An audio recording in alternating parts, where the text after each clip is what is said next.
The YouTube is live. Excellent. All right, bumper music set. We will start recording. Here comes my echo, my lovely echo. And there it is. And I had to kick my kids out of the shower because the water heater's in here. And I said, "Oh, it turned on, yeah. We're doing the goddamn radio show. Get the fuck out of the shower." All right.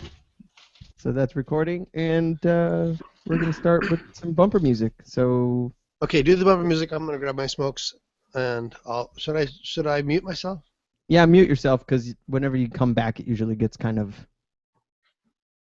squishy.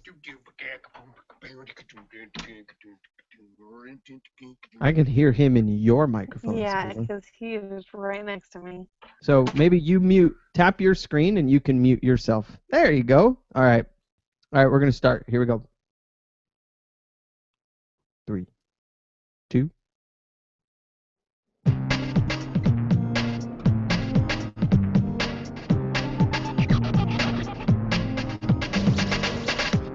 Welcome to the Sober Happy Hour radio broadcast. I am your host. We are coming to you live on youtube.com and all around the world via podcast on iTunes, soberhappyhour.com, soberhappyhour@gmail.com. Follow us on Twitter @soberhappyhour and facebook.com/soberhappyhour as well. We decided we weren't going to join Grindr like we originally planned. So grindr.com/soberhappyhour will not be a thing. We apologize to the person that was excited about that happening. But I am personally very excited to be back. It has been a couple of weeks, maybe a few weeks. Lots of shit going on. Chaz halfway around the world. Robinson back in Oakland. And we have a very special guest. But we can't forget Robinson. Say hello. Yes. Hello, gentlemen. I was going to say hello, Robinson, and then you would say hello, Robinson, but I forgot to do that because we've never done it this way before.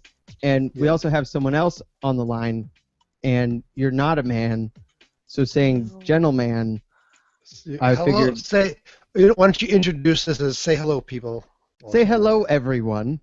Hello, everyone. Perfect. You missed your cue, Sabina. What? My cue? I didn't realize I had a cue. We're supposed to say it at the same time. Hello, everyone. Oh, okay. That's okay. You're forgiven. I can only see your eyes, your glasses, Sabina. Can you adjust your can you tilt down? What? No, can you tilt your iPad down? Or there you go. Oh, and we get up, and it's gonna stay there. Oh, it's good. Perfect. Now we can see that you are a human with a chin. A chin. As I opposed can't to see a just chin. I had set 2 of chins eyeballs. before. I'm one less chin. One less chin. Yes. Where Chaz is currently visiting, there are lots of chins. More Just kidding. chins. He's in Japan. They don't have he's not in chins. China. He's Exactly. in Japan. He could not be in China. I don't think he would survive in China. Did you know, since I like to talk about people when they're not around to defend themselves, Chaz is a very picky eater. Like 5-year-old child picky. And he also has a very he has one of those opinions of food where it's really strong and really dramatic, this opinion of the food, even though he's never tried it before. And I find that really humorous because I'll be like, hey, Chaz, let's why don't you come out with us and we'll go to get some Thai food. I don't eat Thai food. Oh, okay. Well, you don't like Thai food? I don't eat that. Okay, well, what don't you like about it? Well, I've never had it, but I don't like it. I said, oh, okay. That's interesting. So maybe that's the same opinion and position he has on sex, but I don't know. I hope he's watching. You motherfucker. You were supposed to get in touch with us over Facebook so that we could coordinate you being on from Japan. He'll be there for 2 weeks, so I'm hopeful that he'll be able to be on next week, and that maybe the distance that the internet message is traveling right now, he just hasn't gotten it yet, because it is over an entire ocean to get to him, so I don't know how long that takes. I send a message on Facebook, he gets it next Tuesday. I don't know. 20 hours.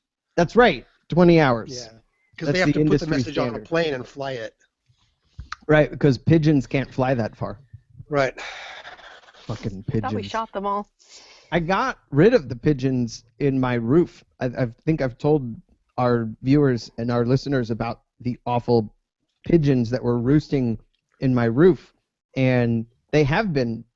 You went up on my roof 7 years ago, Robinson, and there were pigeons trying to roost and nest in the roof, and they've fucked shit up, and they've never gone away, and they would have baby pigeons, and so the circle of life was happening in my roof, and I finally got rid of them. Do you want to know how I got rid of them? You sent a cat up there. No, that would have worked, but I put a fake but very realistic looking fake. Oh no, that's too obvious. Oh, okay. It's an alligator. It is a 3-foot little plastic alligator, and I put it up in the corner where they were making their nest, and they've never come back. Oh my God, that's awesome. I did not know that the pigeon was afraid of alligators. I didn't think they were the natural predator of the pigeon, the city pigeon. But who knows? I guess they're scared of alligators. It does have big snarly teeth, and I will tell you this. Wait, did you say snarly? Snarly. Snarly. Okay. I might have made that word up.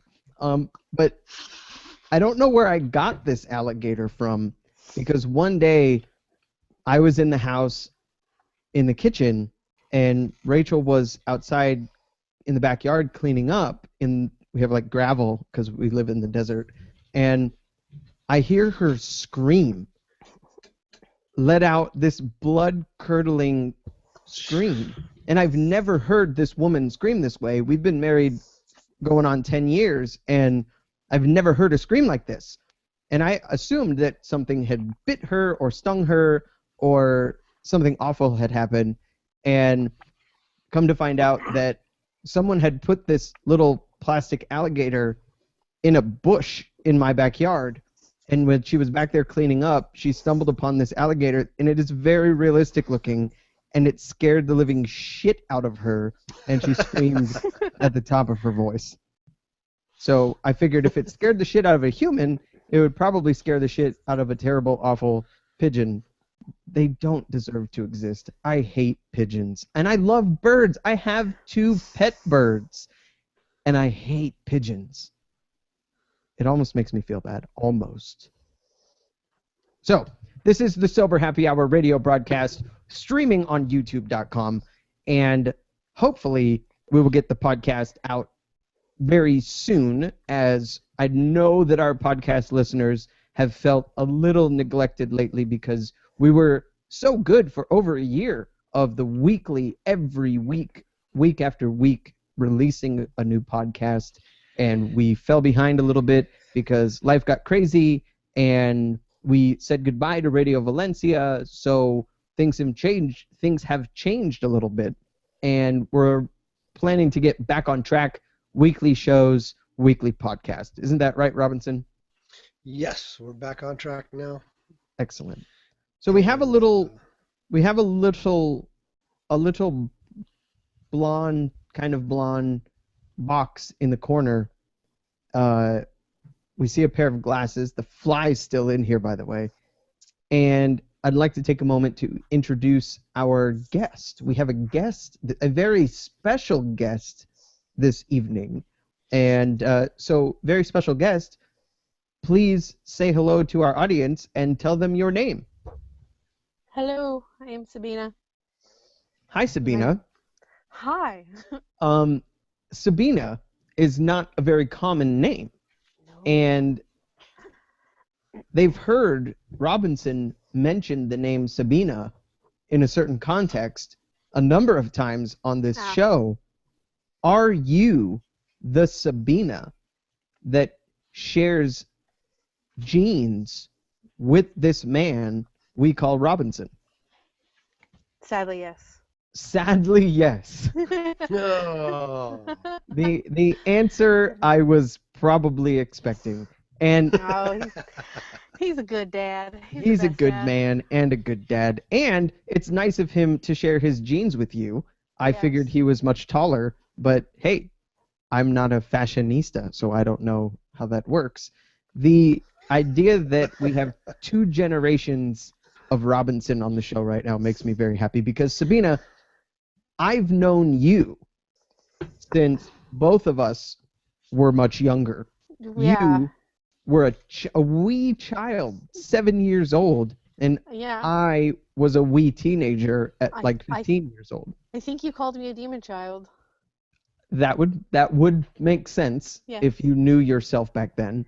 But so it's very nice to have you on now as a lovely grown woman that we get to discuss adult topics, not too adult because that would just be weird, but grown-up topics that you will be able to give your opinion, perspective, and thoughts on.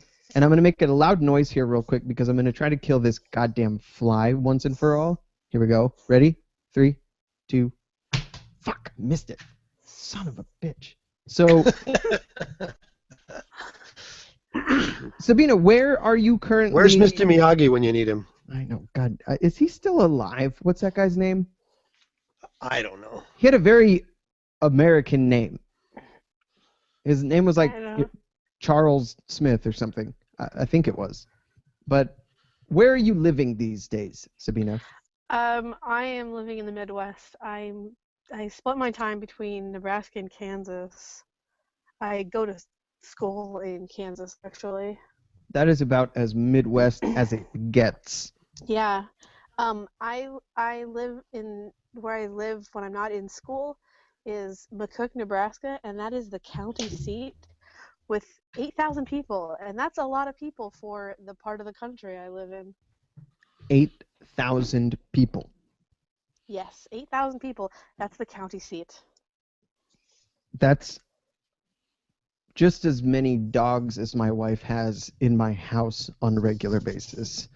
So that's not very many people, but it is a tremendous number of dogs. What's really strange is where I go to school has 1,000 people, but it is the only place in like a 3-hour radius that has a Starbucks.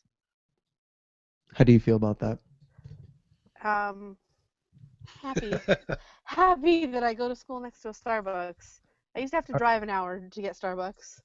So the demon child Sabina that I used to know wouldn't go to Starbucks. So have you really changed that much that you now... I wouldn't... What do you mean I wouldn't go to Starbucks? My mom used to take me to Starbucks every morning before school. I always saw you as this like hyper progressive like hippie that I don't go to Starbucks because I grow my own Arabica coffee in the backyard and while also summoning demons. Yeah, like, so it's interesting to me. I don't know.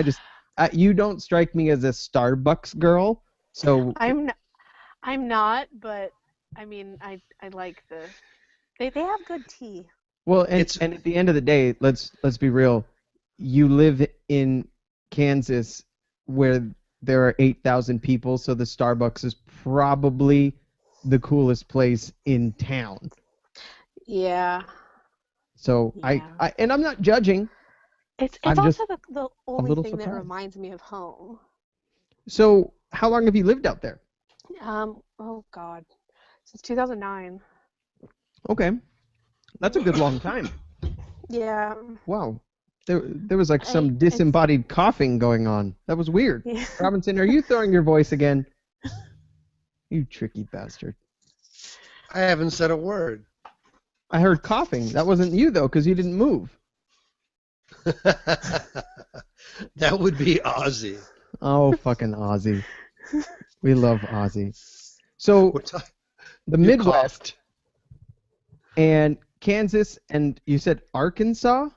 Nebraska. No, Nebraska. Okay. Because Arkansas, that's a shithole. No offense, Arkansonians.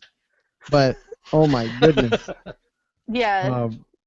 I live actually right on that border of Colorado, so I'm only 3 hours from Denver. That's why I lucked out. Yes. Man, I guess I'm probably just as American good at geography as all the other Americans. Apparently you're also as American good at language as well. The same place I learned geography in public school. Thank you very much. But to me, Denver versus Nebraska, those are like worlds apart. You're saying it's 3 fucking hours. Yeah, it really That's crazy. It's surprising. Yeah, it's. Are you selling pot in Denver yet? I'm not in Denver. Not in Denver. No, you go to Denver and you bring it back, obviously. Got it. Okay, so you go to Denver, you buy it legally in large quantities, and then you bring it back to Nebraska where they can only get meth, and you sell pot. Yeah. Oh God, it's such a bad problem. Like, it's. So given the nature of this show, I would actually love to segue into at least a brief conversation about Midwestern drug use, because like West Coast drug use, and I consider Phoenix kind of part of the West Coast because Phoenix desperately wants to be Los Angeles. But God. Heroin tends to be kind of the drug of choice until you get into like the outer desert, and then that might be a little bit more you're like ecstasy users and maybe some meth, but the Midwest is where the meth is at. What does that look like in Nebraska and Kansas in terms of meth use? Because I have seen episodes of Teen Mom, and some of those girls come from the Midwest in those areas, and meth certainly seems to be a part of life. It really is. Like you out here, at least on the West Coast, it's like, you know, you'll see somebody on meth and like common sense will kick in, like, oh, stay away from those people, they're on meth. In the Midwest, it's like, oh yeah, that's my boss, he does a lot of meth, and then that's about it. Like, but he gets shit done. Yeah, it's so normalized that it's just accepted. Nobody like is trying to stop anybody. Nobody is trying to intervene. Nobody's trying to say like, hey, keep your kids away from these people. It's just it's almost like, well, it's gonna happen anyways, and there's no effort put into to get away from it. And that's how old were you when you moved out to that area? Do you remember about how old you were? 19. If it was like 7 years 19. ago. You were 19. Yeah, I remember because I was I had just gotten into a relationship at the time, and that's why I moved out there. And was meth a big part of the culture then? Has it gotten better? Has it gotten worse? Is it about the same? I think it seemed worse when I got there, and I honestly think that it's just because I've been there for so long that just like everything else, that I've also become adapted to it, that I'm so used to seeing it that I've stopped being shocked by it as well, at least as much as I used to be. Which makes a lot of sense because, you know, living in Northern California, in the city of San Francisco, getting there, it was a bit of a shock to see all of the homeless people. And after a few years, it just becomes commonplace, and you stepping over a homeless person or watching a homeless person take a shit in the middle of the street became kind of normal. That was just a daily occurrence. So if meth seemed very foreign to you when you got there, now you see tweakers and it's just another day in Nebraska. Yeah. It's still every once in a while it's still like it hits me, and I'm just like, this is bad. Like the moms who are just completely out of their mind on meth, who are actually I have a friend whose dad, or sorry, not the dad, he is the father, and he's got this little girl. She's about 2 right now. He is clean, like he drinks every once in a while, but he works 2 jobs so he can pay for her, and he doesn't have custody, whereas the mother is on meth all the time. So is her boyfriend. They tested the kids, and they had it in their hair, in their blood, everything. But she still got custody because she's the mom, and that's just how it works, especially out there. And it didn't matter that she was doing all these drugs, that not only was it in her system, but it was in the children's system, and it didn't matter. Wow. The court didn't care. And that is one thing. So I don't consider myself an Arizonan because there's a lot of fucked up shit about Arizona that I just can't. But there is one thing that I will say about Arizona that tends to be a little more positive when it comes to shit like that. The courts in Arizona tend to be a lot more dad-oriented, father-centric, that the mother just doesn't get custody by default. The mother doesn't, they don't turn a blind eye to the mother's lifestyle like they do in other states. Yeah. And I think in a lot of cases, you know, deadbeat dad is a term you hear a lot, right? And deadbeat mom is a very real thing too. But it's not a trope like the dad is. Exactly. So when you think about this meth user, this meth addicted mother with children who are testing positive for methamphetamine in their system, getting to keep her children when the father is clean is kind of mind-boggling. But we decided long ago in our society that kids need their mom and that the dad is kind of expendable. And I really truly believe that in many cases that it's just not true. It's just not accurate. So a little bit more about meth. Robinson. Yes, I'm here. You and I have known a few meth users. We've even known a handful of what people we would consider tweakers, right? Pretty messed up meth users. And what is your take on what long-term habitual meth use does to a person? Long-term use of meth, from what I've seen, well, it really grabs you by the balls and does not let go. And I'm pretty impressed at how addictive it really is. But I think physically it does this weird thing where it makes your muscles grow. This is also true of caffeine. Tell Ozzy that he needs a lozenge because it sounds like he's maybe dying. Yeah, he's smoking reefer and must be some pretty good shit then. It is. He's anyway, up there like, oh Berkeley, man. I'm fucking stoned, man. You don't even know. Anyway, meth users, they get really wiry. Yeah. They generally are very thin because it alters your appetite quite a bit, but it also does something to your muscles that simulates something to your muscle. It breaks down your muscle, and I guess there's like a calcium release in your muscle that tells your brain that it's had a workout and it wants to rebuild. So people who are on meth are generally very thin and wiry and strong. Huh. That's the way I've always noticed. That's how I can tell if somebody's a meth head, by how muscular they are. But muscles build by when you work out, the micro tearing that occurs, and it has to fill in those tears with more tissue. Right, but there isn't any tissue, so they end up becoming like staying thin. They don't get bulky.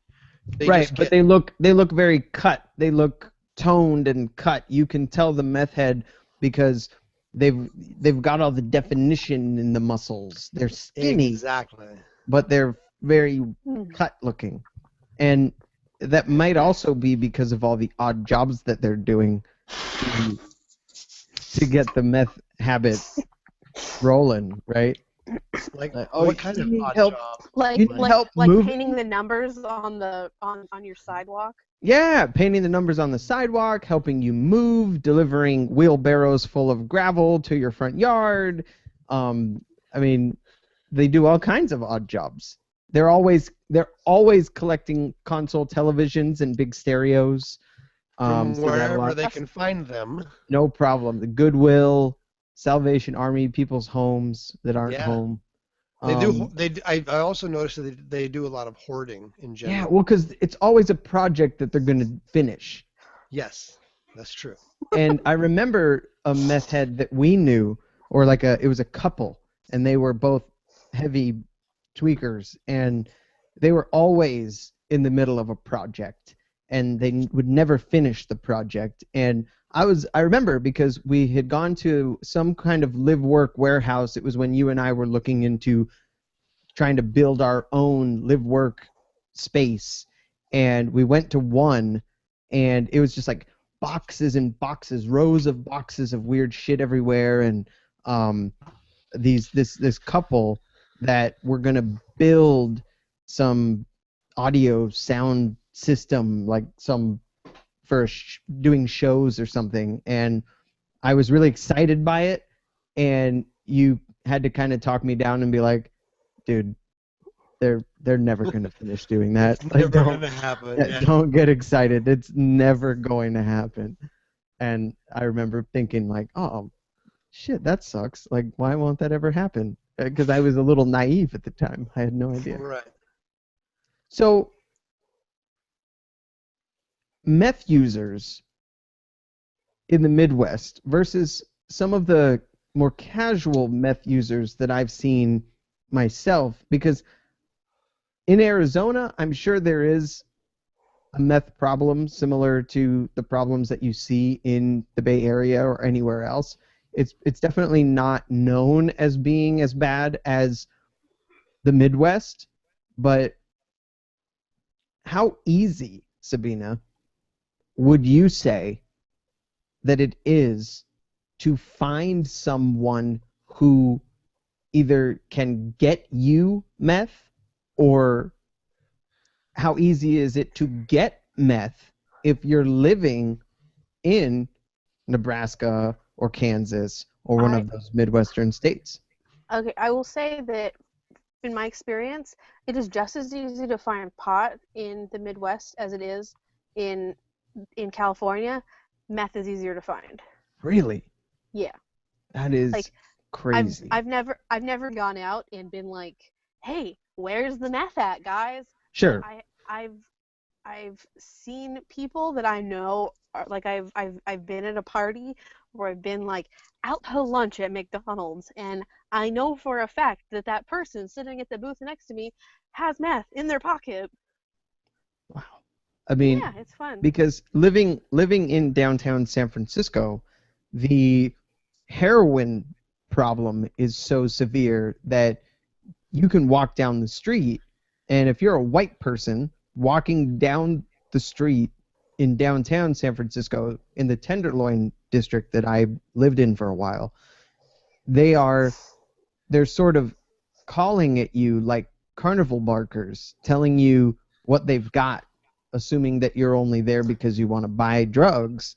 And I was ignorant when I first got there and did not know that the street term on the West Coast for heroin was a word that I had always associated with marijuana. And you would walk down the street and you'd have these guys in hoodies standing on the street corner, and then me, the white guy, would walk by, and I would be flooded with people telling me, Chiba, Chiba, Chiba, hey, yo, Chiba, right? And I was always thinking that they were trying to sell me pot. not realizing that literally every corner in downtown San Francisco, there is a heroin dealer. And it was harder to find crack or meth or even weed, but pills, like painkillers and heroin, every corner. So something tells me that meth is probably that way in the downtownish sort of Well, city center. there's no downtowny areas. Like Omaha has a downtown area, Lincoln has a downtown area.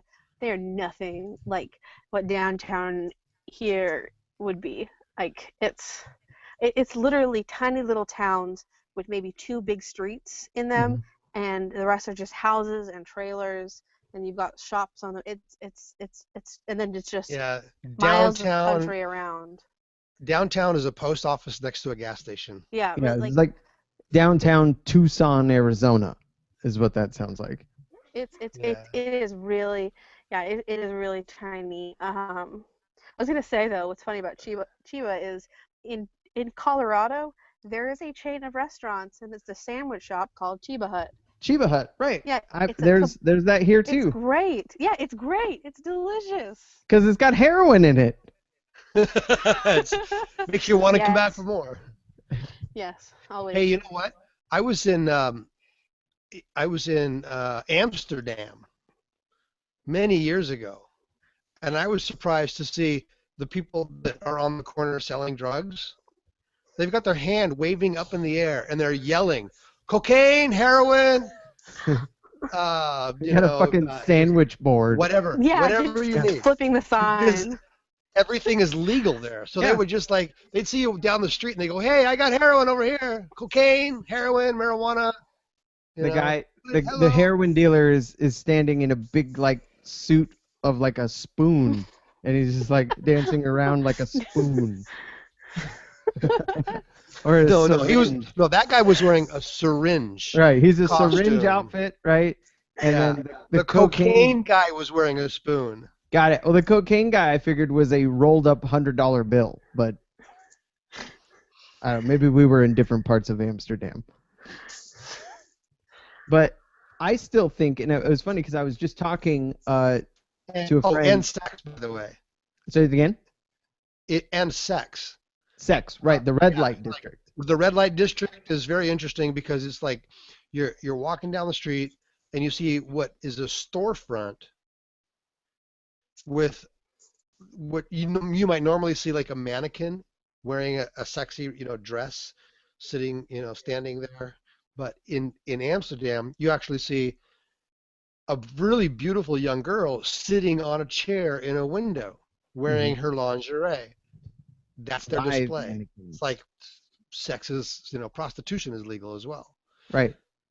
So. And what's funny is they don't have the kinds of problems in Amsterdam that we have with drugs and addiction and violent crime and it's funny that you mentioned that because I was just about to bring up that study from Portugal that we talked about a couple months ago where the Portuguese government decided all drugs are legal, and Michael Moore is actually doing a documentary right now about that I think will be out this year, if I'm not mistaken, that drugs being completely legal in Portugal, and the conservative right side of the government and the people were very worried that, oh well, if you make all drugs legal, then everyone's just going to go do drugs. But the reality is, if drugs were legal in the United States tomorrow, then I wouldn't be out doing drugs. I choose not to do drugs, right? And I don't think that my wife would be out doing drugs tomorrow if drugs were legal. I think the people that want to and are currently doing drugs they're going to do it regardless of the legality of it. And I think you may see a slight uptick in usage for a while, or at least reported usage for a little while. But then when the allure wears off, I think any country that were to implement this kind of law or strategy would see the same thing that Portugal and Amsterdam and other countries where drugs are legal have seen, which is a decrease in crime, a decrease in overdose addiction, incarceration rates would go down tremendously. Yes. Well, Because and then a lot of those violent crimes have to do with drug trade and then the human trafficking that a lot of times comes with it. absolutely. And what they found also was like some 60, the reason they legalized it, by the way, in Portugal, just to get everybody up to speed, was the AIDS and HIV problem in Portugal. It was like 50% of the adult population in Portugal was exposed to or positive with HIV. That's incredible. 50%. Wow. 50%. So, and they saw some insane drop off. I don't remember the number off the top of my head, but it was definitely in the 30+% range of just within the first 2 years, a huge decrease in the cases of new HIV cases because they implemented treatment programs. They spent the money that they were spending on incarceration and enforcement of drug laws. They took that money and said, here we're going to put it towards education and treatment instead of incarceration and law enforcement. And needle exchange? Yep, I was just needle thinking exchange about program. that. It was like a what some city did like a needle exchange truck. A where you lot just of brought a lot of cities have a needle exchange, and yeah. in those cities or states that have active needle exchange programs, they all consistently see a significant decrease in hepatitis and HIV infection, like almost overnight. And my favorite story is the story about Washington, D.C. passing a law. They put it on the ballot, and the residents of D.C. said, yes, we want a needle exchange program, but because D.C. is the bastard stepchild of our government, Congress decides whether or not, since we don't have, D.C. doesn't have representation in Congress, or at least not a voting representative, Congress decides what laws can and cannot pass in the District of Columbia. And so the senator or congressman, one of the congressmen from Georgia, stood up on the floor of Congress and said, this shall not pass. We do not need a needle exchange program in our nation's capital. That's bad for D.C. And one of his aides whispered in his ear and said, hey, Congressman, just so you know, one of the most successful public health programs in the history of the state of Georgia is Georgia's significant needle exchange program. So you sound a little hypocritical by saying this on the floor of the Senate right now.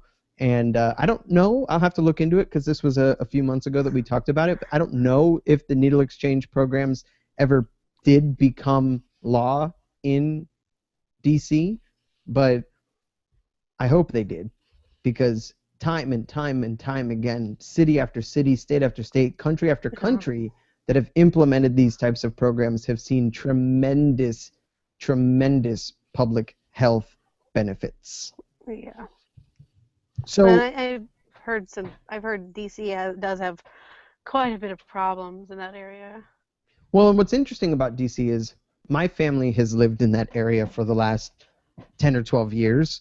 And even just in those last 10 or 12 years, the district has gone from a place you probably didn't want to walk around at night to a much safer, much cleaner, much nicer, like these massive gentrification projects that spend millions and millions of dollars putting money into older areas and making them nice again, trying to get the crime and the drugs and the gangs to disperse and go away. And there's this program, a friend of mine, not really a friend, an acquaintance of mine, who works with me now in the job that I do, before he came to work in technology, was a semi-professional basketball player, became coach of a community basketball team in DC for at-risk youth.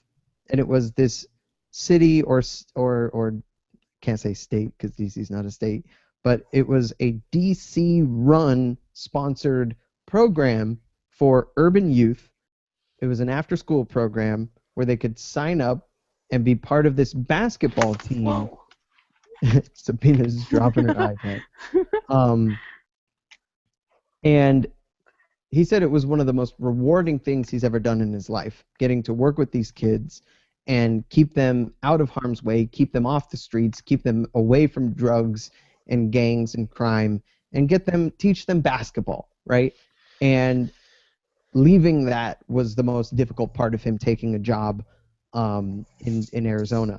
So there are these programs that exist, and DC has had a lot of success with it, but unfortunately, it's still not a widespread thing. They're still working on it. And for Congress to stand up and say, no needle exchange because that's bad, it just proves the ignorance of a lot of our representative government.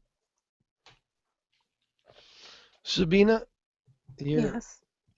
you're kind of all over the place there. Yeah, the iPad fell over.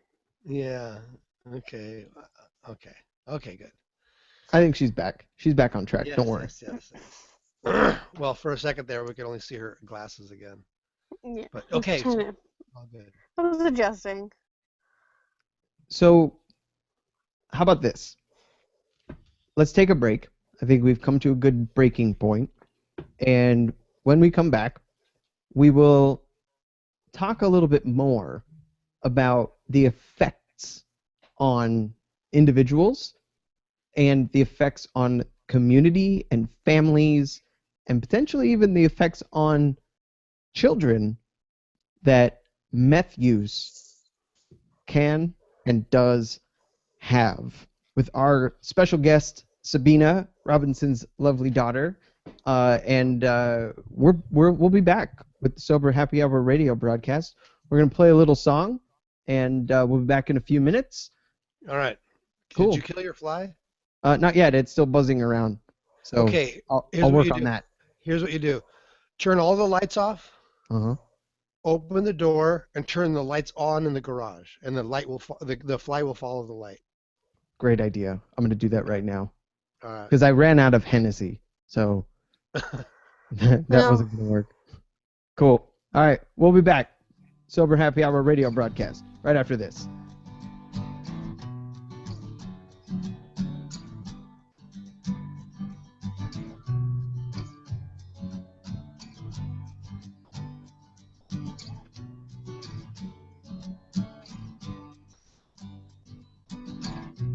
From the moment you walked in,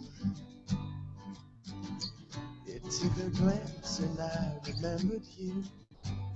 I felt my heart drop right before your eyes. Right then I knew my world was compromised.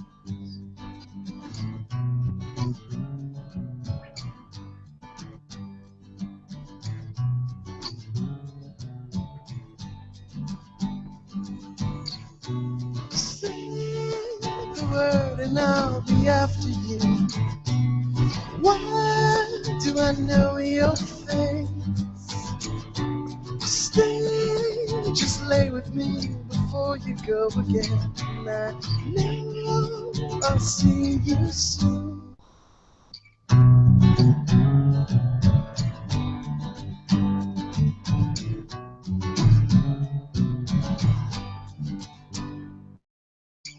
For the next 10 days I thought of you. I felt myself hang on to every word you said. I never knew I'd fall so easy. I never dreamed it'd be so easy. And now you tell me that you need me. And now I danced into your world and stepped in perfect time. And the way we dance together's nothing short of what it seems. Fill me out, your fingertips will tell you everything. Say the word and I'll be after you. Why do I know your face? Stay 5 minutes. it's late before we go again. I know I'll see you soon. And it goes around. I do.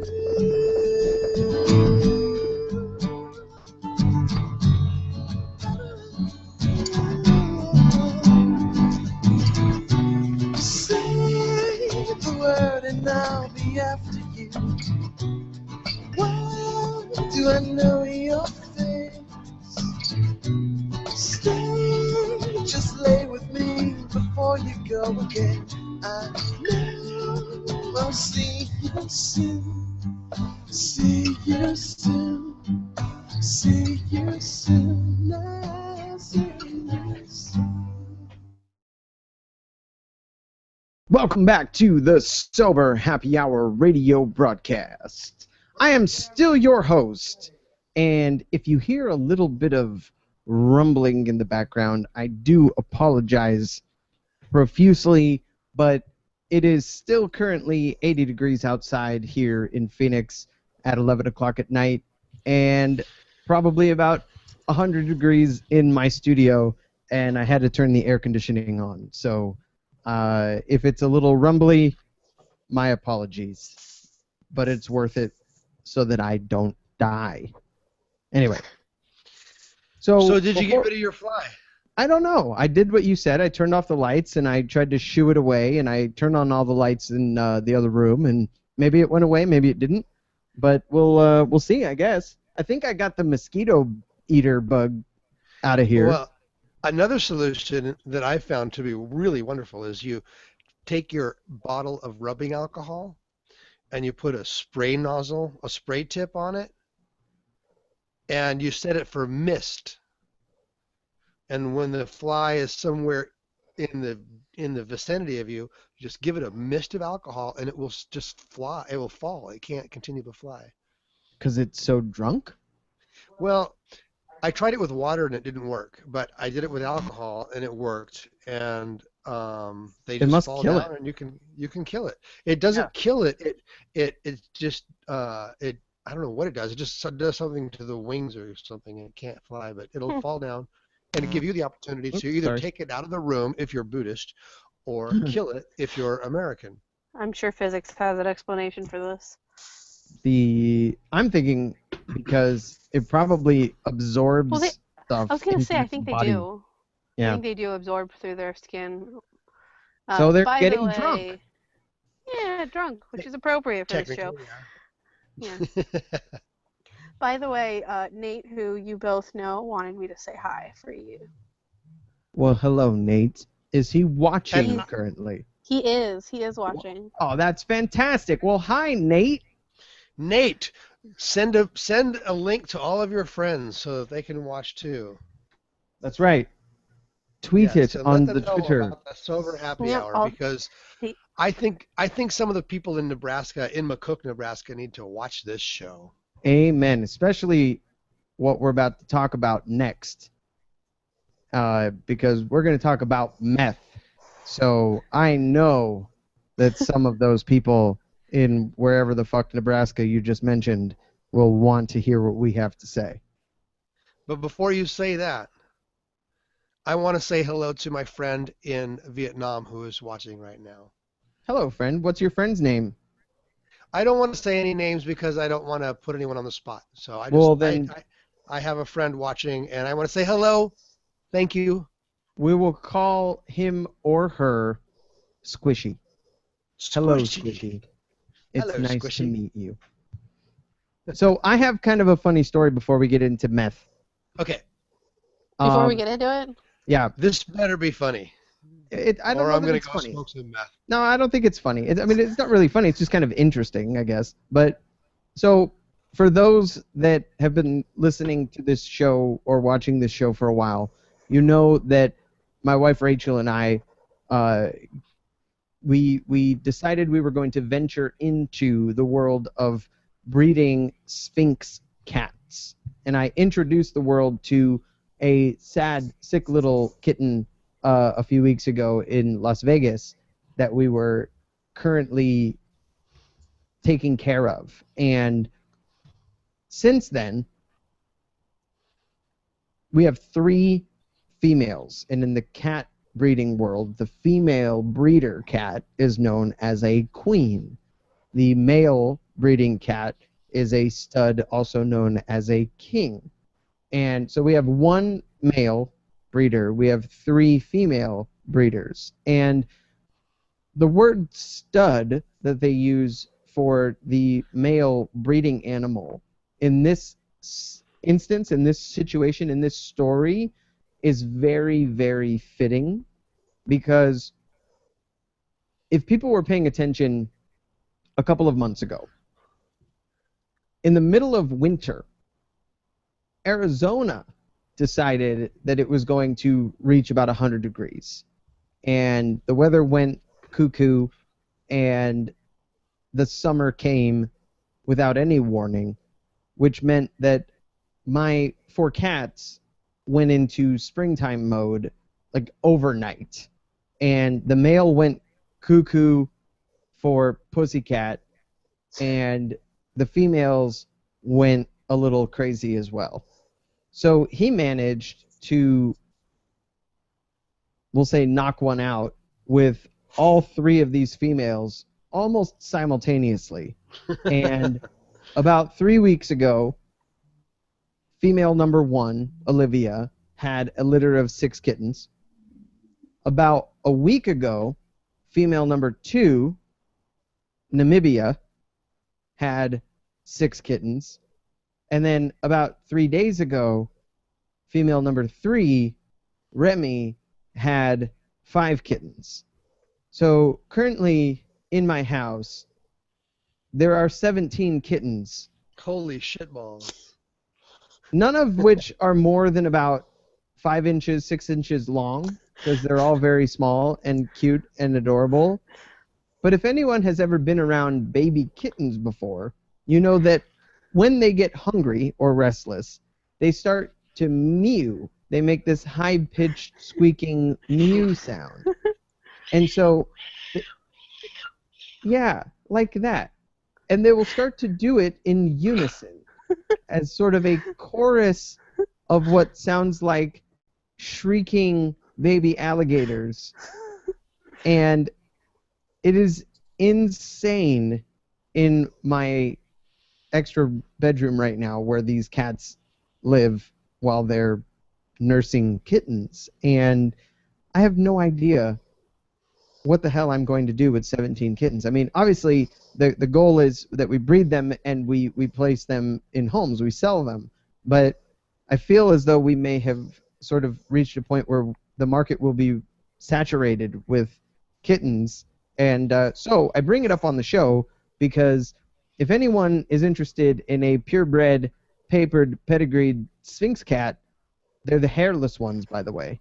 They are adorable, and they are more like dogs than cats, to be honest. They're not shy. They love attention. And the longest living cat on record in the Guinness Book of Records, the longest living cat was a Sphinx, a female Sphinx who lived to be 32 years old. Holy fuck. And they don't obviously always live that long, but they're great cats, and I have a lot of them, and if you're interested, please reach out, soberhappyhour@gmail.com, and we'd be happy to discuss getting you a Sphinx cat. That's it. So that's my story. A house full of little naked pussies, and it's the most adorable thing you've ever seen. Anyway, so speaking of young naked pussies, yeah, very young naked pussies. The youngest. For sale. For sale, of course. Speaking of the red light district. So, speaking of meth and Kittens. and gratuitous breeding, we wanted to talk because you know that meth people are constantly fucking, like constantly, because they don't sleep. So they're probably having a lot of sex. And it's probably really awkward sex. I don't even really want to think about it. But Like really bony, uncomfortable, distracted sex. maybe that may be where the phrase boning came from. Just a bunch of tweakers literally I hope boning each not. other. I really hope And it not. like Oh my sounds God. like this. No. You're like, You don't think boning came from boner? well, of course it did, Robinson, but it's part of the joke. Okay, well, Thank you for ruining the joke. rattling bones maybe would be the Let's sound of tweakers is twacking. Tweakers fucking. Rattling bones just makes me think of very romantic skeletons. yes, or I think tweakers fucking sounds more like a game of Yahtzee. Yes. And then you have to shake the sheets to find them. That's right. They disappeared in their queen size sheets. So meth is a weird thing, and I told a story on this show once about the one time that I accidentally did meth, and I mean that honestly. It was an absolute accident, and how it was a very small amount, and I had only ingested it by accident. It was in a cup of coffee, and I do remember Strong coffee. being very wired, very awake. I had no desire to finish a song on the radio. I was driving, and it would be 90 seconds into a song, and I would want to switch to another song. And This was for a road trip. right, you and I were supposed to split the driving from Southern California to Northern California, and Yeah. I was driving, just very intensely driving, and we got to Hayward by the time I said, "Hey, it's your fucking turn to drive." Which And is we like were- 10 miles from home. We were 10 minutes from home. So that was my one experience with it, and it wasn't a great experience. It wasn't a bad experience. It was just a weird experience, but I couldn't imagine being or feeling like that for days or weeks or years at a time. So the people, Sabina, that you know, and maybe you don't know any too closely or personally, but maybe you do, what is the allure? Like, why would somebody, we know that cigarettes are bad for us, right? We know that we, as human beings, and especially as Americans, we do shit, we eat shit, we whatever shit that is not good for us, and we do it without hesitation on a regular basis. But knowing what meth can do and quickly, what is the allure? Why do people choose to do meth? Well, I think from the on one hand, it's like the set and setting thing that a lot of people talk about. I mean, like look at LSD. You can have a terrible trip, but you can also have a really, really great experience. And if you go into it not knowing what's going on, you're probably going to have a weird experience like you did. If you're expecting something really negative, you're probably going to have a terrible time. And if you're expecting something good, you'll probably have a good time. And that kind of goes for any drug. But I think the fact that things are so monotonous and the fact that a lot of the jobs in the Midwest are very hard labor, you're working on an oil field, or you're working in a factory, or you are working on a farm, or in an elevator with grain, that it's slow and it's hard and it's painful, and you just want that day to go by. And I think doing meth on the job would probably make it go by a lot faster. And after work, you can, you stay up all night, you can get all these things done, and you can, I mean, that's, at least from my perspective, that kind of seems like why somebody might want to do that. It kind of gives you a more exciting life than what you've got. Is there the sort of quintessential euphoria, that the pleasure response that your brain gives for certain types of drugs with methamphetamine, or is it strictly like body related where you're just amped up and No, chemically it does release those same neurotransmitters that a lot of other ones do. It works on the reward center of the brain more so than a lot of other drugs. Right. It more doesn't so. necessarily get you high. It doesn't get you high the way marijuana does, where it Yeah. alters your physical state and you feel loopy, or alcohol. It makes you actually the opposite, which is more focused and more Yeah. detail oriented. And same Yeah. with cocaine. Cocaine and crystal meth both have a very positive effect, which And that's is why it's so addicting. Mm. yeah, and actually, it's probably not that bad if you wanted to have a more productive nation, then definitely make meth legal. Um, Like North Korea. exactly, North it's Korea is manufacturing and distributing methamphetamine and like state-sponsored drug addiction. And Stop. yes, There it goes again. probably but but because, but don't steal a banner.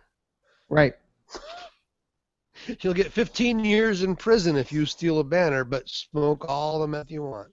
and that's what's so crazy is, I mean, I can understand what you just said, right? From a productivity standpoint, if you're not like fucked up on meth, even the experience that I had, right? I was able to drive for 6 hours without stopping and was hyper focused on what I was doing, and then stayed up that whole night writing this ridiculous story, um, and was just hyper focused on what I was doing. And I could see why, what the allure might be to someone that had a busy life, right, or had a lot of goals or dreams or things that they wanted to do, why there it could be alluring Well, to alter yourself in this way. it's also extremely prevalent, mostly in the form of Adderall, but it's extremely prevalent on college and high school campuses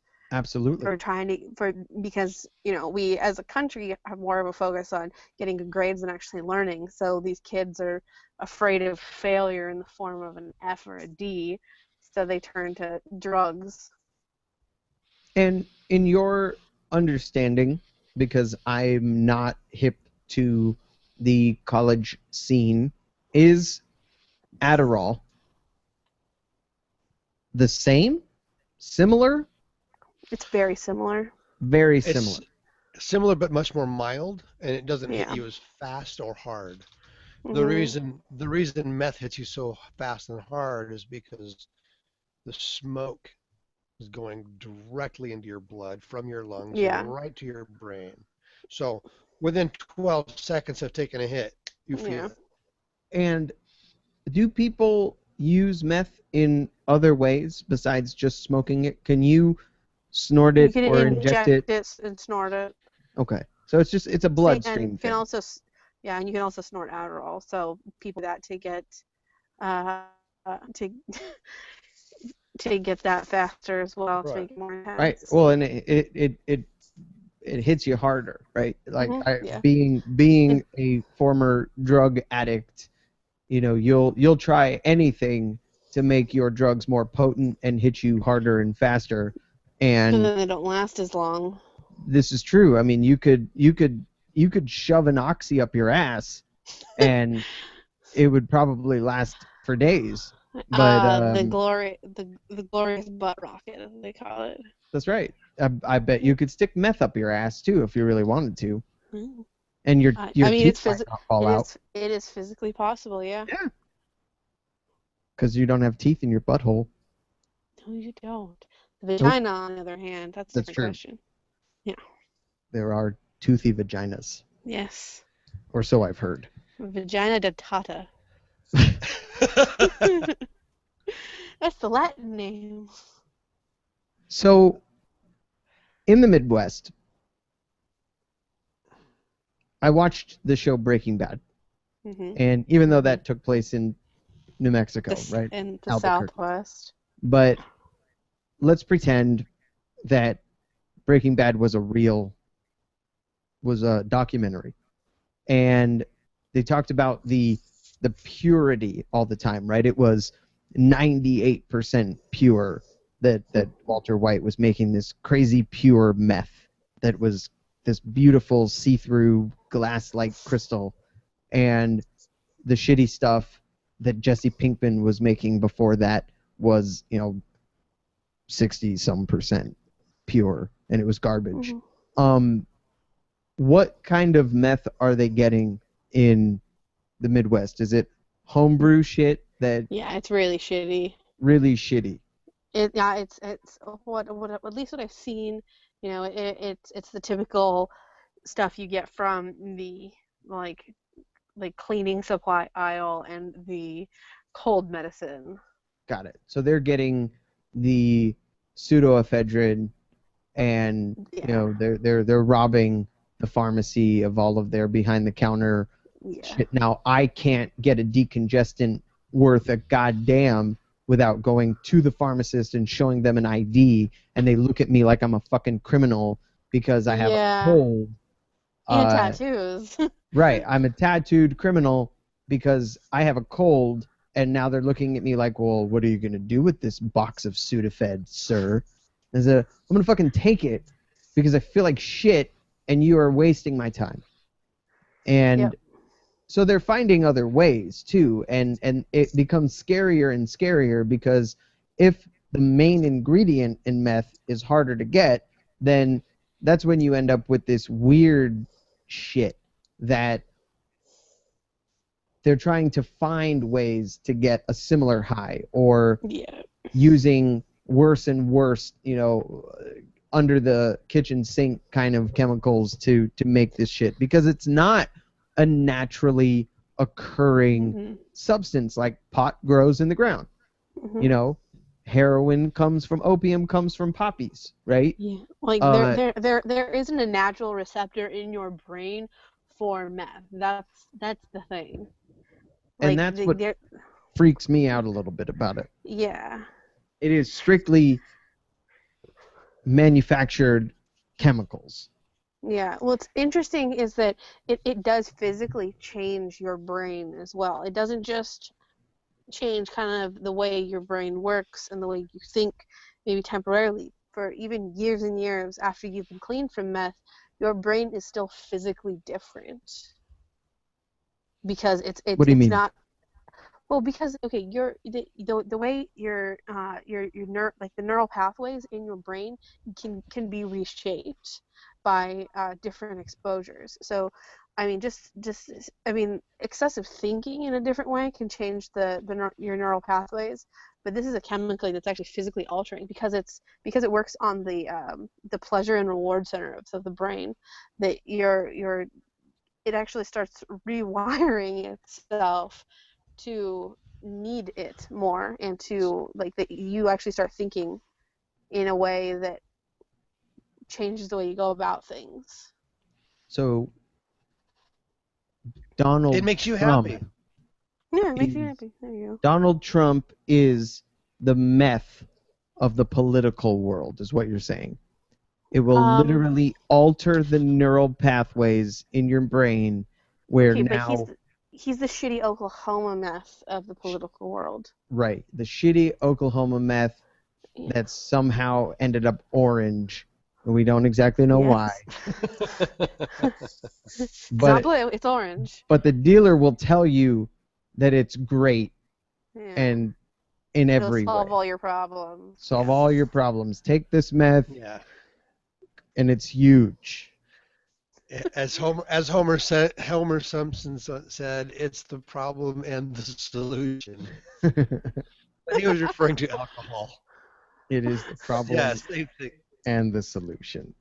So I wanted to mention that MDMA, which is also known as ecstasy, Molly, which is for the cool Molly, the kids. love drug. MDMA is methyl dioxy methamphetamine. It is a methamphetamine. Really? Yes. I did not know that. Yep.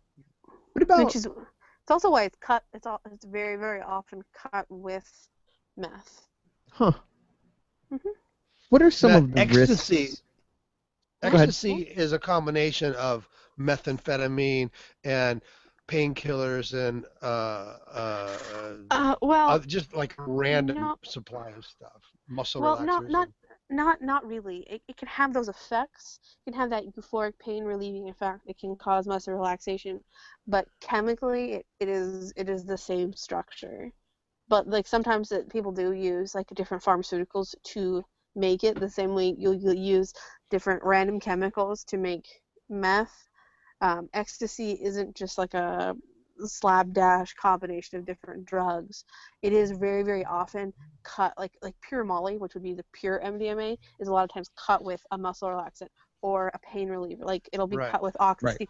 oxycodone or things like that. So sometimes you will get those. Well, and You'll I get think that's kind of what Robinson was saying, is that MDMA on its own is its own It's a pure chemical, thing. right? Yeah. But what we call street ecstasy, the pressed tablets. right? Those Yeah, those there's- could be very different, and from use to use to use, you could have a very different experience.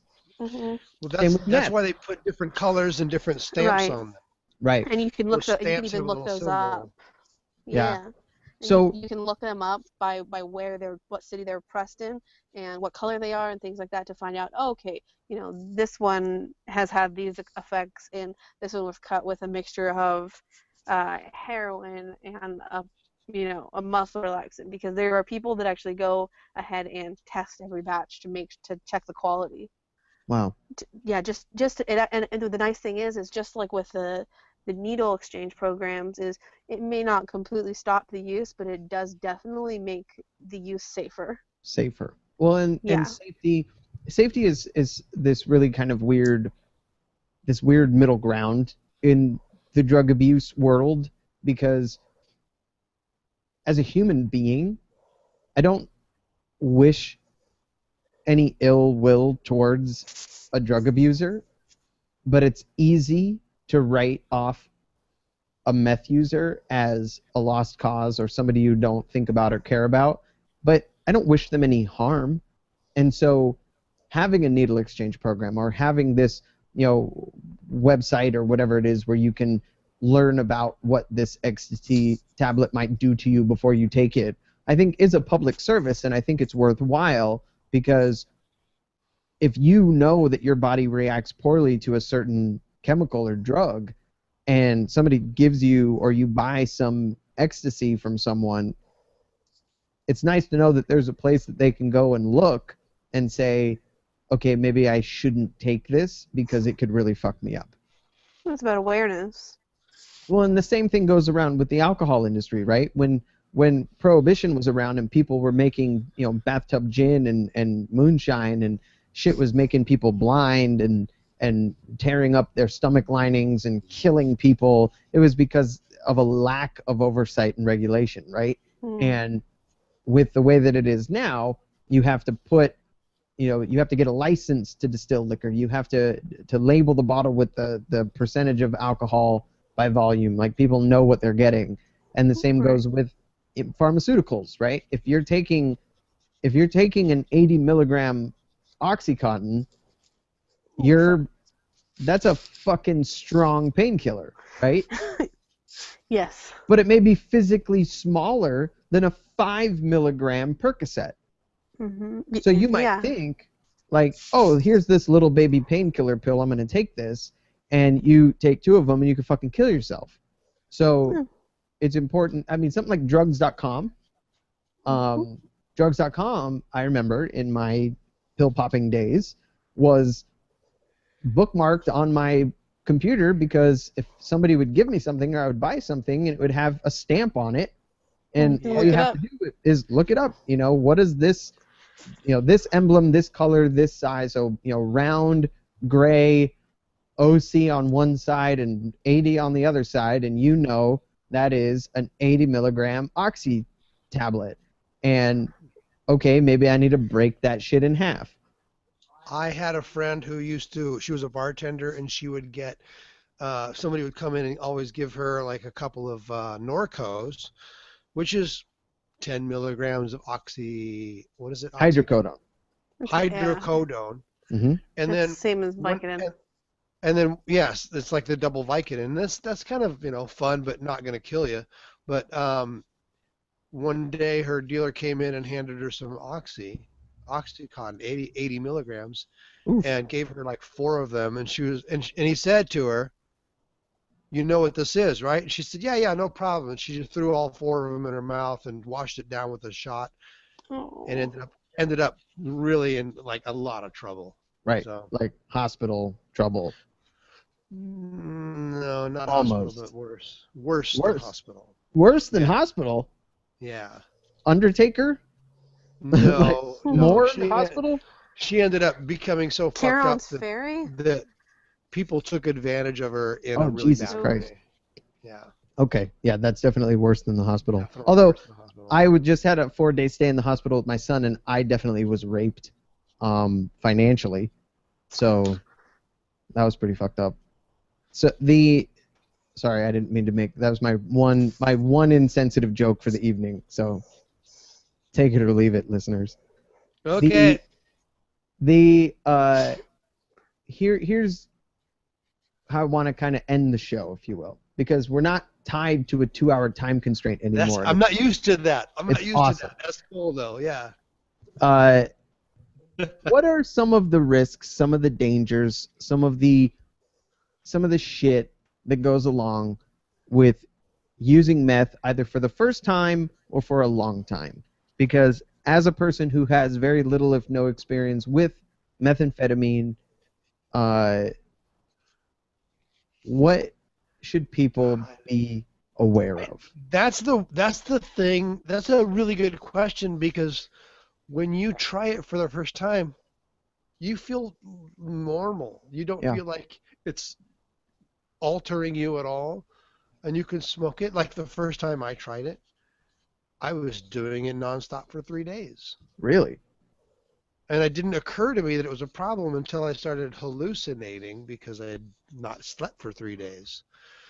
But I was feeling great and there was no problem. And then once the hallucinations kicked in and I realized this is a problem, then I never did it again for three And that's days. what I've always admired that about you, Robinson, because many other people have probably been in the same boat where they tried it for a few days and did it and did it and did it and did it, and then all of a sudden, instead of being willing to come down off of it, they said, fuck that, this sucks, I'm going to take more, and I'll sleep when I'm dead. So if the first experience with it is mild or positive, that pleasure center, the reward center of the brain kicking in, and it feels like a good idea. What are some of the negative attributes, though? I mean, you mentioned hallucinations from lack of sleep potentially. But I know for me, like I've told the story about how fucked up I got doing way too much cocaine over a period of time, and how your cat Sooner became my guardian angel Mm-hmm. because I was so hard up at that point in time. I didn't realize what the fuck was going on, and it was because I wanted something to happen from my excessive use of cocaine, when in reality, I just don't really respond to the effects of cocaine. So I just kept doing more and more and more and more until I felt something, and that something was not good. With meth, what can happen if anybody knows? Because I can look it up here real quick if we need to. What can happen if you take too much? I Can you think take too much? I Heart think the worst. problems. Go ahead. Heart problems are a big one. Um, it just, I mean, any stimulant, too much of any stimulant can cause really severe heart problems. But on a non-physical level, that whole sense of, everything feeling okay, can be used against you. I think the first time was actually that I ever did it, and I haven't done it since I was 19, but it was my 19th birthday, and I was with somebody that I trusted completely and who was really nice and who, was completely and courteous and took advantage or didn't take advantage of me, but that's so completely possible. Somebody new to a drug, especially one that does make you feel like that, like everything's good and everything's all right. Yeah. you can be It does so make easily you taken horny. advantage of. I mean, Would you I don't- say because Robinson just said it can make you sexually excited, make you horny, and Mhm. I remember very vividly. I was in a teenage relationship with a girl a few years older than me when I was in high school, and she was sort of a party girl, cheerleader type, like to party with her friends. And at the time, I was very against that sort of lifestyle. I was very straight edge, and I remember her telling me that her friends were doing this. There were friends, she had friends that knew how to get it and they were doing it, and that she was really intrigued by it and wanted to try it. And I remember feeling very uncomfortable by the idea of her trying this. We were living in Orange County at the time, and there is and was and still is a bit of a meth scene in little pockets of Orange County. And I don't know if she ever did, because I didn't know what I expected, and I probably wouldn't have noticed if she had. But I remember being very worried about it, very, very nervous. And if you're worried that somebody that you know or care about or love is dabbling in or using or considering using meth, what are some of the telltale signs of somebody that is either high on or coming down from or has been using long term this drug we know as meth? They won't shut the fuck up, for one. Yeah. And if you're on it with them, you lose all track of time. Mhm. You Days will go by and you think it's only hours. Hours will go by and you think it's minutes. And There's you end up like not going to work the next morning because you're usually in a room with no windows when you're doing this shit. And it. or no light coming in, and when the sun comes up, you realize, shit, I've just missed I'm supposed to be at work right now. Oh well, I'm going to keep smoking because I'm having a good time and this is more important. You lose Right. your sense of value and importance and your concept of time. That's a really bad thing about it. There's Okay. also a general sense of squirreliness. Squirreling, yeah, you become Yeah. ADD. Yeah. Very, very squirrely. Now that's interesting There's. though. Let me ask you, because Robinson, Yeah. and you're not the first person I've heard talk about it this way, because half an hour ago you talked about it helping you focus and being, you're gonna focus on this 1,000-piece puzzle, and I'm gonna get Okay, that wait, motherfucker wait, wait. done. But then There are you also said on the same hand, and you're not the first person I've heard say this, that it can make you kind of squirrely, and now you're all over the place. How can But it look it's be at all both? about caffeine. no, it's about the amount. There Yeah. is abuse and there is use. Okay. There have been times in my life when I couldn't fill my Adderall prescription, which I need for my ADD And narcolepsy. and my narcolepsy. If I couldn't fill my prescription, I would get a small amount of crystal meth and not smoke it, but take just a small amount, like the amount of a match head, put it in my coffee in the morning, and I would be good for the next 10 hours. It would go into my system slowly and metabolize properly instead of smoking it where it just hits you strong and hard. And it I wasn't abusing it. I was using it as an alternative to my Adderall because it basically does the same thing if you do it in the right amount. Well, look at caffeine as well. I mean, a little bit Same of thing, it, yeah. you can wake up in the morning, you focus a little better. Too much, and you're sweating and you poop yourself. Amen. Yeah. Or too Well, much coffee and you end up same thing, you like can lose track of time and start working on Yeah. projects and talk, talk, talk, talk, talk, talk, talk. yeah. And so at least now I know what happened that night on the road trip. I must have accidentally had your cup of coffee, is what it sounds like.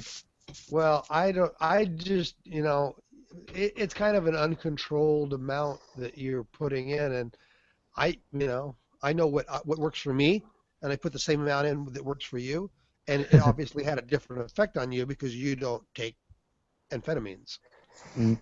Correct. So But we had a great chat for those 4 hours that we were driving. fucking A, we did 423 songs later. So if someone has been on the meth long term, they are months or years in, and not necessarily somebody who's just completely tweaked out of their fucking mind, but we'll use our friend Robinson Jessica as an example. Here was somebody that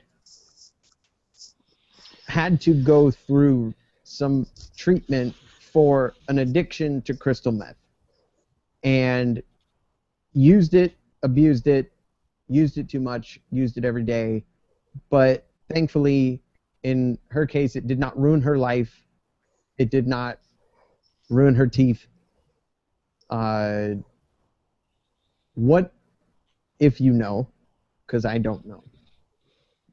But what is it like to detox from and or get off of a long-term or even a short-term but heavy binge of this shit? That's a good question. I know Chloe, when she was a teenager, she was on it and it fucked her up, and she just had to go cold turkey, and it was just a matter of willpower, but no physical problems. So Um, it's not an opioid withdrawal no, situation. nothing like that at all. It's all Okay. mental, and I've got a couple of other friends who are on it and have absolutely no desire to stop whatsoever, and they have very productive lives.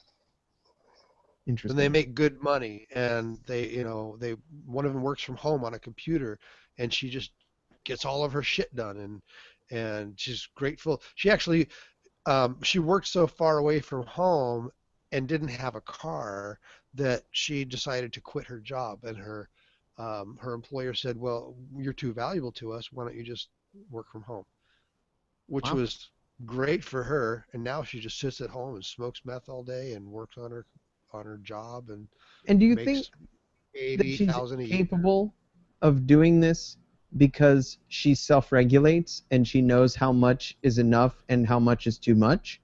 Yes, absolutely. She's brilliant. She's one of the smartest people I know.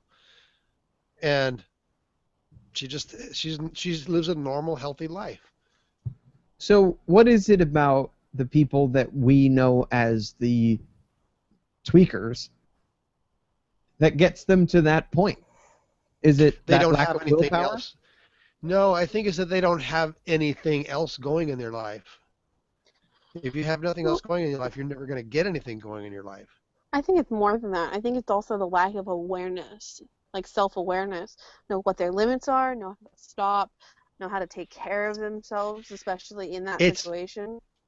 I think it's not a lack of awareness, but it's a false awareness. You think that you're very aware of everything around you, Right. but you're not at Well, all. and But that not is a not lack just of self-awareness. Yeah. Absolutely. yeah, Yeah. So they're unaware of self and they think everything's good hunky and dory. it's not. Right. And they Exactly. think that the world looks at them as normal and that nobody knows, when in fact they all know. They Exactly. just don't say anything because it's socially unacceptable to say, dude, you're tweaking, you know? Right. You're tweaking and I don't want to be your friend anymore Yeah. because the last time you came over to my house, I never saw my cat again.